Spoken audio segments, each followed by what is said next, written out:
Yeah, it's your boy E3, son of the legendary Godfather, gangster rap, Eric Easy, right? And yeah, you rockin' with Knuckle TV. You know, we rich and ruthless, baby. Once again, Knuckle TV, rich and ruthless, baby. We choose to keep it real. Really though.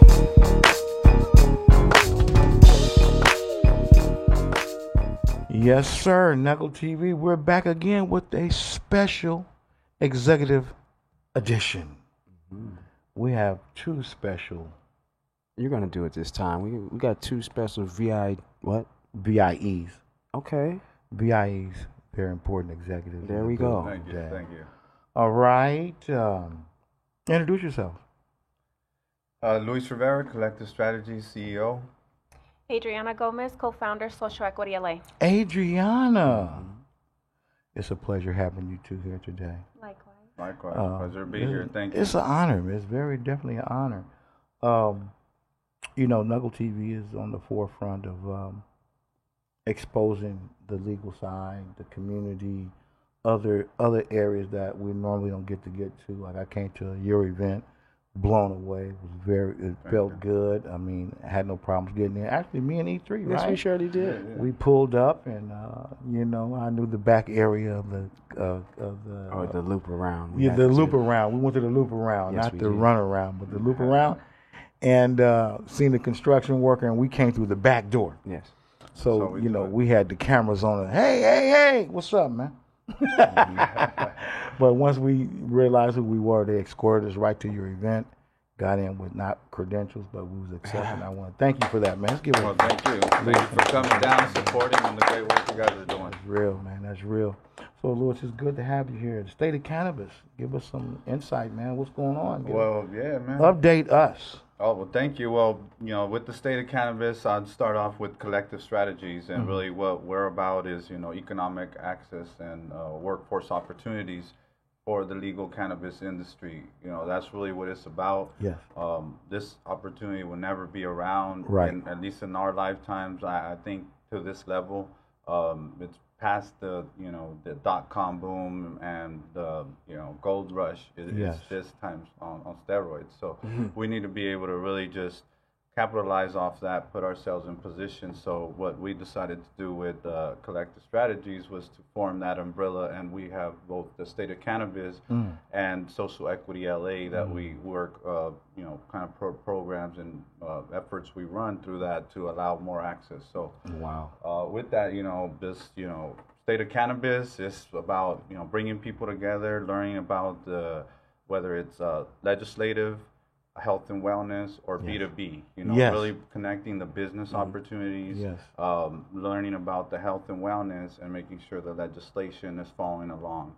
That's the key. That's the key, man. And, with that, we were able to pretty much bring our people together. What I like to say is I like to create kind of the venue, the opportunity, Yes. the ambiance, and kind of let Yes. the experts come in, do their thing. We had the U.S. Representative Tulsi Gabbard, who's a representative from Hawaii, who's leading, is actually running for president for 2020, really champion marijuana policies and, anti-prohibition. So we brought those people, we brought businesses, and we brought our community together and, really trying to bring the legal industry up and running. So you guys saw that. You're not trying. You are. Man.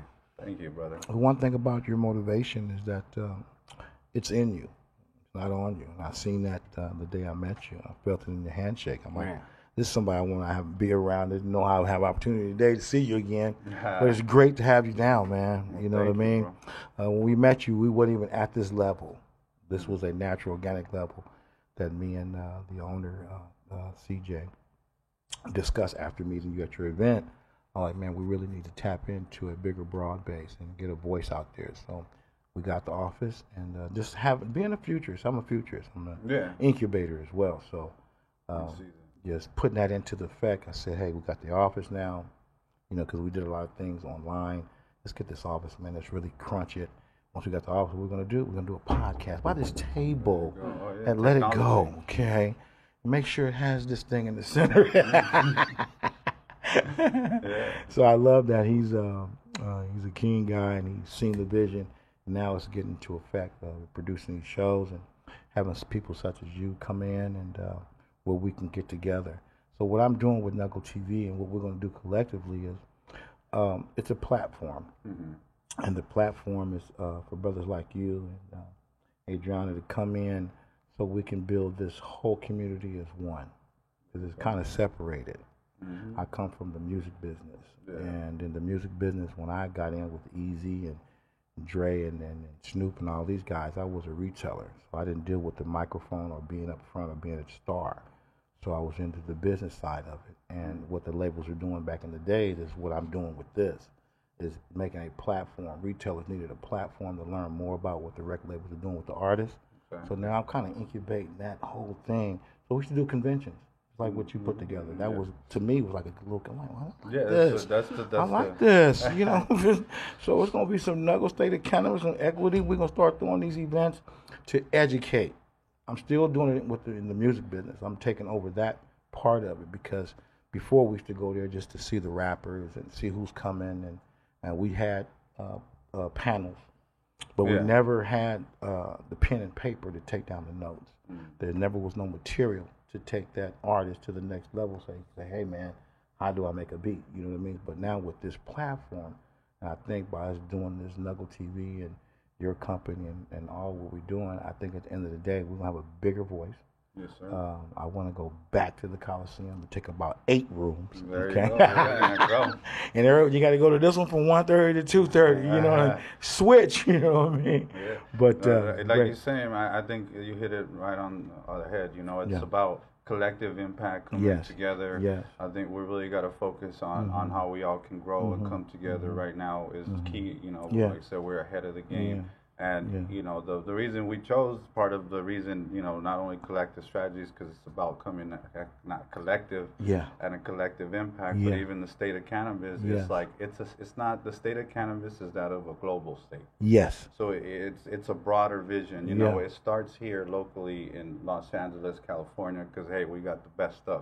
We got the best stuff. But, and that's what it is, and so we need to position ourselves from the get-go, and it ain't got to be people that don't look like us, it's going to be us. Because we, like I tell my brother, to tell my people, ain't nobody, he's an expert. He knows more product than me. He can tell me what it is, how much, you know, THC. I'm like, bro, that's a trick. That's a skill set. Let me train. We can make this a profession, my brother. You know, so we need to make sure that we're able to look at that now. And like you said, I love that your vision, CJ and Knuckle, and you know, utilizing not only our people's voice, but infusing technology is just going to amplify it. And for us, that's kind of what we want to roll with y'all. We want to grow with y'all. And, you know, now we're actually, you know, going back to State of Cannabis, we're having the Health and Wellness Fair coming up August 10th. Wow. And, you know, we just solidified a partnership with having Knuckle as our main media partner. Wow. So, you know, Great. we have that going. Wow. You guys will be there integrating. We'll be meeting with Esther and the team to kind of beautiful thing. To finalize that. But, you know, it's continuing to provide, like you said, that education, that information.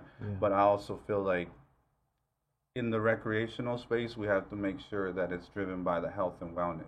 Absolutely. You know, it can be about fun, but it's got to be about understanding what it really can do for you. That's where your infrastructure of power come in at. See, I learned that in the retail business, music business.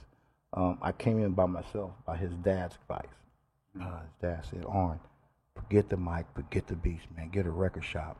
You know what I mean? I was working at the Long Beach Naval Shipyard at the time. I'm like, man, Eric, I'm working. I'm a maintenance. I'm making $22 an hour, man. Give a damn about no record shop, man. You know. But I took his advice. That was something that he left me. He left me a blueprint, and he left me some information. And he said, such and such, you build it, there come. I didn't understand what he meant by that. And it got me here today. It got me where I'm going tomorrow in the future. So I kind of integrate that game to what we're doing here. And I want to thank you again. Let's give Louis a hand. So I would say on bringing that game to the table. Man. Hey, well, let's give Easy, you know, rest in peace. I would say the show, you started it, keeping it real, and ain't nothing more real than Easy E. Oh, so, come on, you know man. what I mean? Oh, you know, I worked in Compton and Watts and put in time, and I know the streets, and, you know, there's a lot of misguided individuals, a lot of lost Absolutely. hope. But when we see people like him and us and you guys being able to do more work, I think it really gives people hope and chance. And and then really trying to tie in, like I said, this legal industry now is really that. Believe that me, avenue, so. we're futurists. I ain't going to that, but innovators, and that's I'm still driving that energy. I'm still with the family. I'm still in the hood. I'm still with the homies. And I'm still moving that seed along. It's a unique little seed, but it's working. You know what I mean? I'm going to continue to push that. So, Adriana. Hey, hello. Can we get some of that love? Of course. Some of that game? Well, the conversation was so interesting. I didn't want to interrupt you guys, but thank you for bringing me along. SocialEquityLA.com. Give me some game on that. What's it about? Social Equity LA was created with thinking about the lack of education, lack of opportunity for Black and brown people. Right. Another passion that I have is the education of women in this industry. I think we are lacking the representation, and I think we have a lot to offer. So with that in mind, we saw the lack of space or safe space for those individuals trying to come into the industry.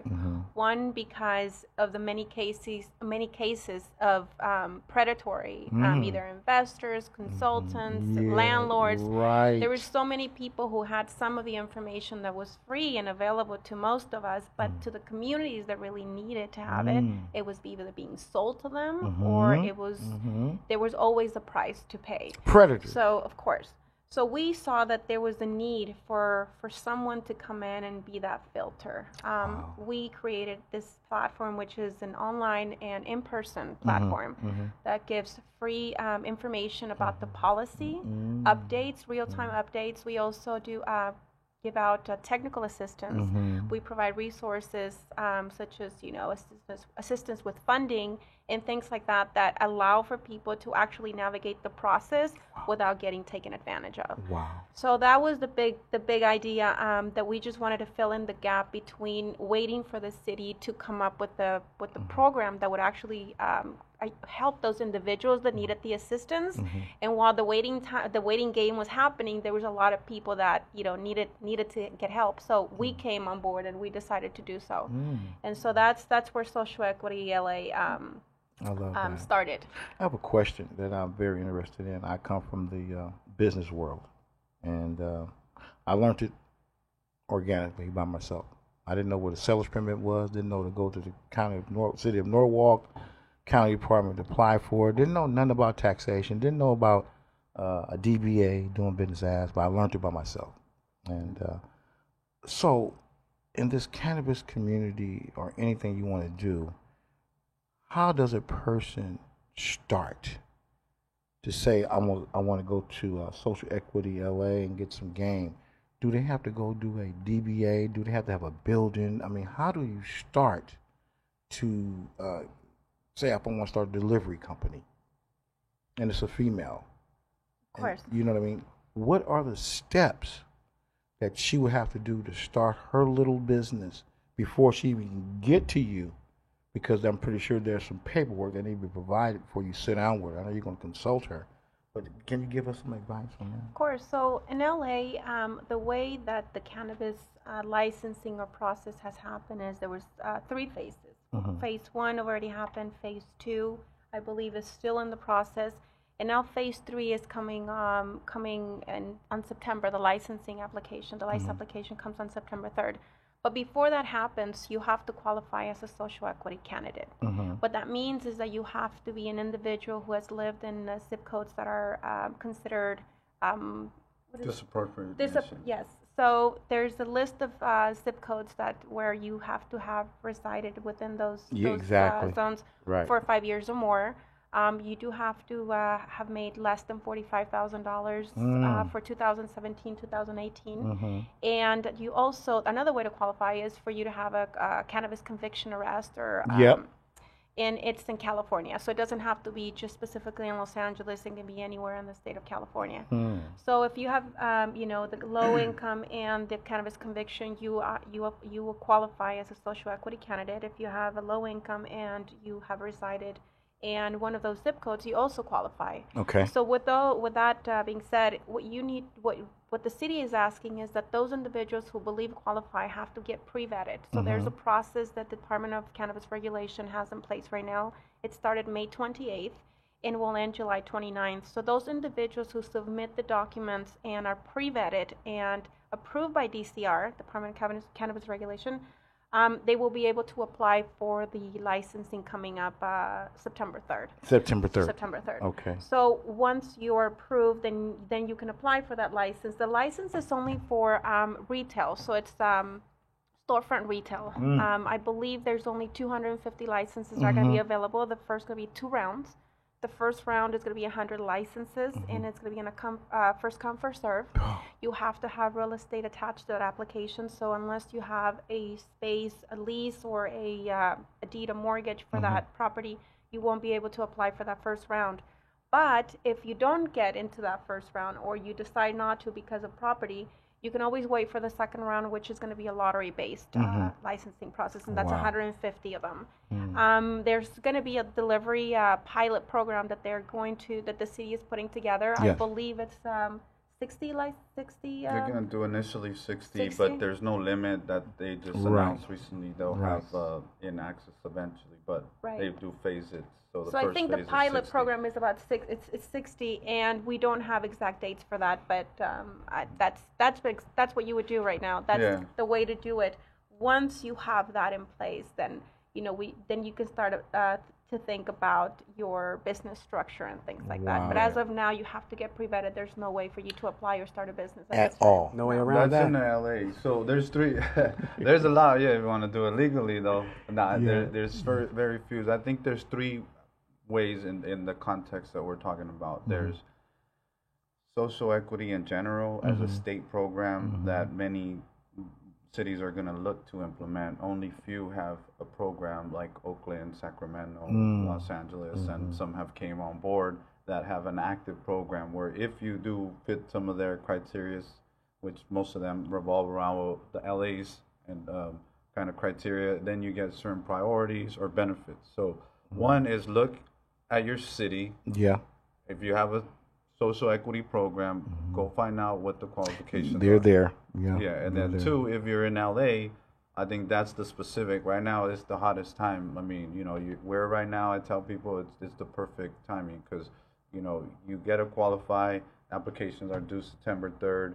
If you can get matched up with a real estate agent or real estate and an investor, there it is right there. Then you're able to get in. But other than that, you're not. It's take it or leave it. Whether the city, I don't think the city did put people in the best position. Yeah. However, it's an opportunity, and as much as possible, I think our job and what we're trying to do with Social Equity LA is connect people to those partners that they can eventually be able to then submit that application, right? That's the best we can do. We can't really just be, wait. I mean, there's always that wait, but we're like, I feel like there's the talkers that is like, we got a plan, and then there's the doers. Like, hey, what I call it is concrete resources and time and need. Absolutely. When people need money or food, it ain't like, hey, let's talk about it. No, give me some food, and then let's talk about it. Yeah. So we need to give people them resources now before September 3rd, so that they're able to submit an application in LA. Yeah. That's not predatory or based on, basically the servant is lender to the master.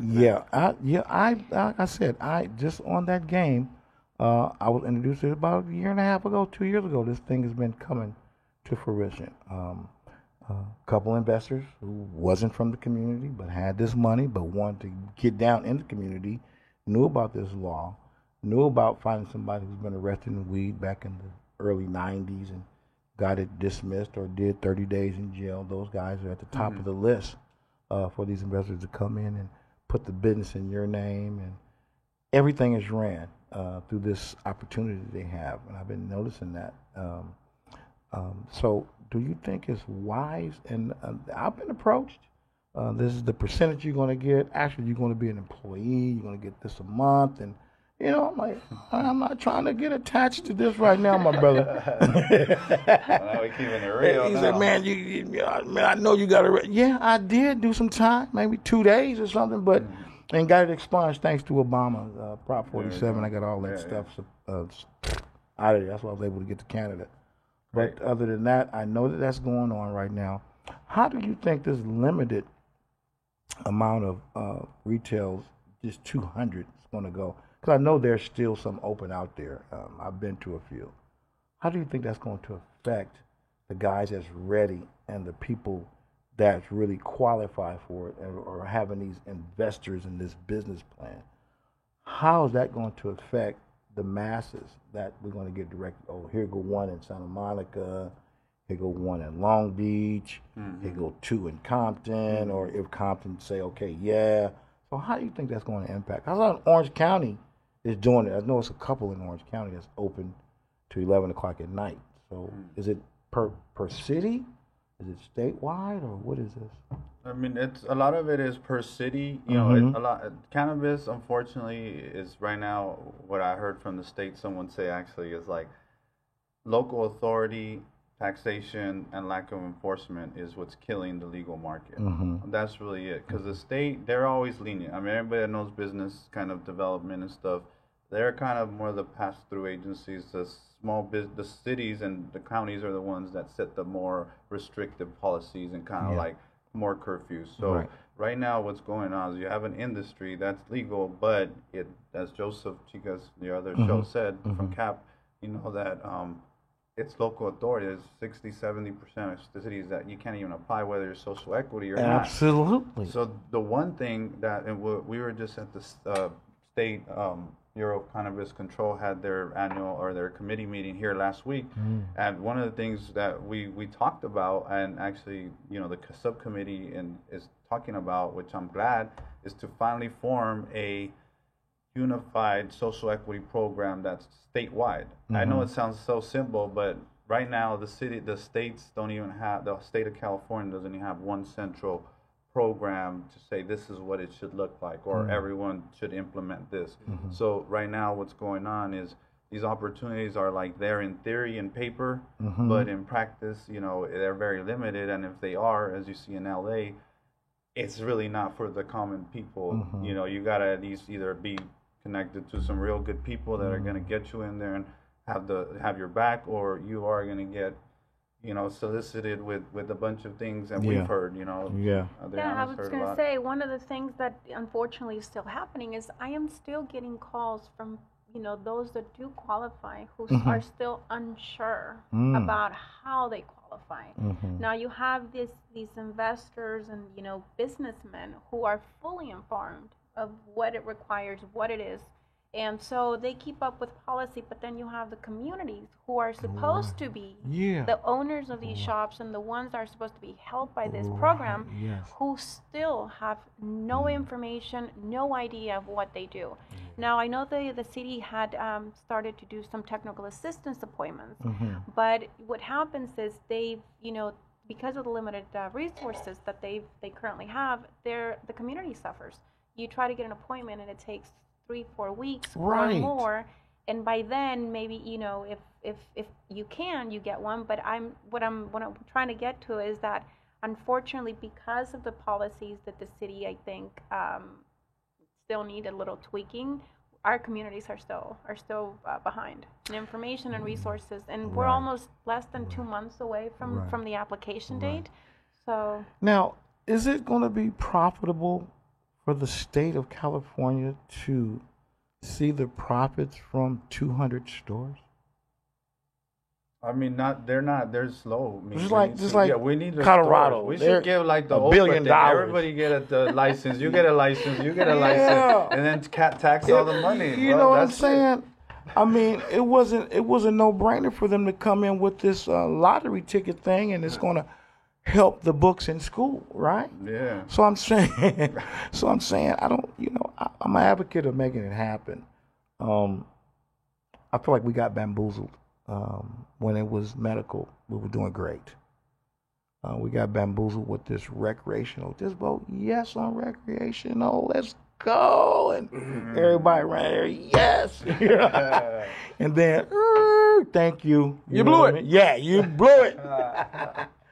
But no, definitely, man. So tell us a little bit. How can we direct this people in general who's very serious about their license, very serious about the cannabis control, very serious about starting the businesses, where can they go? Because they don't know where they can go. We have a website that they can go to. We have a lot of information that is summarized and easy to read, so a lot of the questions can be answered through the website. Yes. But if they still have more questions and need guidance or more technical assistance that's specific to their needs, we also have an email and a phone number. So our website is www.socialequityla.com. What is it? www.socialequityla.com. There it is. I like that. Perfect. And then for the state of cannabis, yes, there's the state of www.stateofcannabis.com. Okay. Cannabis. There you go. It's all about that business. You know? Cannabis. So tell me, how does the California cannabis portal work? Gotta give everybody some insight on that. Do you know how that thing works? Yeah, I mean, it's a verifiable thing. If you say, hey man, I got my license, then that cop can go to that car, or that officer, anybody can go there and check and see if your shit is right? Yeah. The website, they just actually launched a new page, frequently asked questions on the Bureau of Cannabis Control, the BCC website. And basically, it's a central place. Technology, as you know, there's a lot of power here. We can be self-sufficient if we do enough research. And the state has done a good job of centralizing that on their portal, making tutorial videos, and also going in there where you can check what licenses are on there, and whether it's a legal shop. Not only licensed for retail, but licensed distributors, manufacturers, cultivators, and all the different licensing that they provide. So it's really, knowledge is power, but if you don't, like I tell people, instead of that Instagram or instead of that, that IG, you need a BCC. You know what I mean? Right. This BCC license, man. And DCR. See what I'm saying? Those are things that we need to get out there. I appreciate you coming in and expounding. Is there anything in parting words? Tell us how we can get in touch with you again. Luis Rivera, stateofcannabis.com. You guys can reach us there, 818-438-0840. But more importantly, we're all family. You'll find me on Nuggle. You're going to find you on Nuggle. You are in the directory. There you go. Adriana, say it again one more time. It's www.socialequityla.com, and it has all the information. It has an email and a phone number if you need further assistance. What's your phone number? It's 818-669-6144. Get the number. You Call. Heard it there. Okay. I want to thank you guys again for coming in to this Nuggle TV podcast. We're going to be going worldwide, so let's do it again. Let's give a round of applause for our guest today, man. I really want to thank our guest today for coming in. And please continue to do what you do. I want to thank you again from the bottom of my heart. I know there's a future for us because of our future that we seen that day we met you. I knew we had a connection there from the handshake and I happen to have your phone number. So we rolling. So thank you again. And Nuggle TV broadcast. Thank you again.